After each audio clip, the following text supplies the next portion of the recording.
अनुसूचित जाति में सब कैटेगरी बनाकर लाभ से वंचित उपजातियों को वास्तविक लाभ पहुंचाने वाले सुप्रीम कोर्ट के फैसले को लागू करने वाला हरियाणा पहला राज्य बन गया है।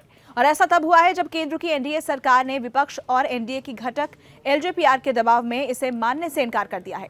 एनडीए की दूसरी घटक बिहार में नीतीश कुमार की पार्टी जेडीयू ने इस बारे में अभी तक कोई कदम नहीं उठाया है, लेकिन उन्होंने दलितों की 2 श्रेणी बनाकर पहले से लाभ का बंटवारा कर दिया है।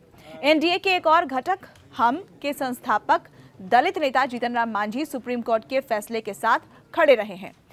और आपको बता दें कि अपने ही फैसले को 18 साल बाद सुप्रीम कोर्ट ने पलटकर इस साल एक और ऐतिहासिक फैसला सुनाया है। शीर्ष कोर्ट ने अनुसूचित जाति के लिए संवैधानिक प्रावधान के तहत मिलने वाले आरक्षण के लिए इस वर्ग की अन्य उपजातियों को सब कैटेगरी बनाकर निर्धारित आरक्षण कोटे में ही कोटा बनाने की छूट राज्यों को दे दी है।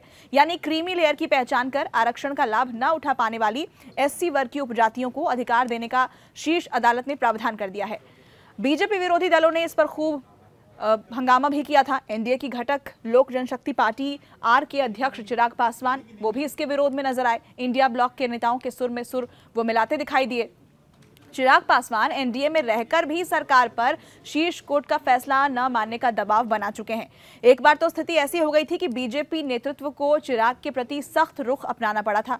उनके 3 सांसदों के टूटने की अफवाह भी इस दौरान उड़ी थी और एलजेपी के 2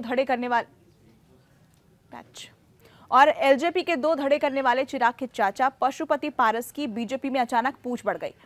बिहार के प्रदेश अध्यक्ष बीजेपी के दिलीप जायसवाल पारस से मिलने उनके दफ्तर पहुंच जाते हैं। दिल्ली से गृह मंत्री अमित शाह का पारस को बुलावा आ गया। उसके बाद चिराग की भी पेशी जेपी नड्डा और अमित शाह के यहां हुई। इस तरह उन्हें काबू किया गया। वैसे केंद्र सरकार ने इसे संविधान के प्रावधान से अलग बताकर लागू करने से मना भी कर दिया। अब देखिए, सुप्रीम कोर्ट के इस फैसले को विपक्ष ने संविधान पर हमला और आरक्षण खत्म करने की बीजेपी की कवायद बताया।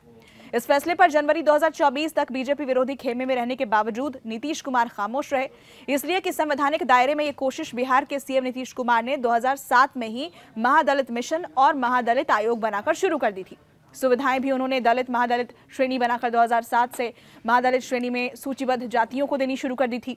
हालांकि उन्होंने आरक्षण का सब कोटा तय करने का काम अभी तक नहीं किया है। खैर, नीतीश का ये प्रयास सफल हुआ या फिर विफल, इस पर अलग राय हो सकती है, लेकिन इसे खारिज नहीं किया जा सकता है। हरियाणा सरकार के द्वारा सब कोटा बनाकर आरक्षण घटाने बढ़ाने के फैसले से नीतीश कुमार का कंधा जरूर ऊंचा हो गया होगा।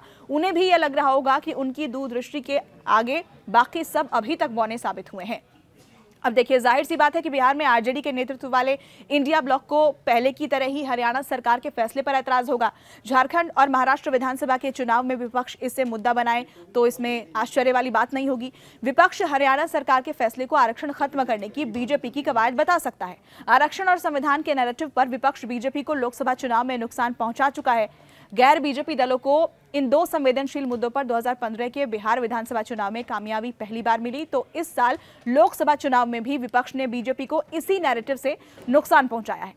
केंद्र में बीजेपी के नेतृत्व में एनडीए की सरकार है। गठबंधन की सरकार होने के नाते केंद्र सरकार को अपने साथियों का भी ख्याल रखना पड़ता है और यही वजह रही है कि केंद्र सरकार ने सुप्रीम कोर्ट के फैसले को लागू करने से इनकार कर दिया।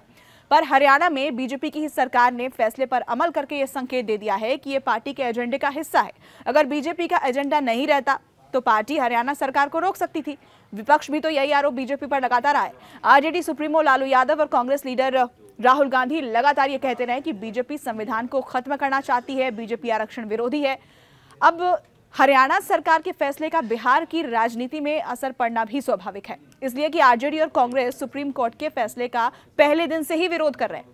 आरजेडी इसे अगले साल होने वाले विधानसभा चुनाव में हथियार के तौर पर इस्तेमाल करेगी।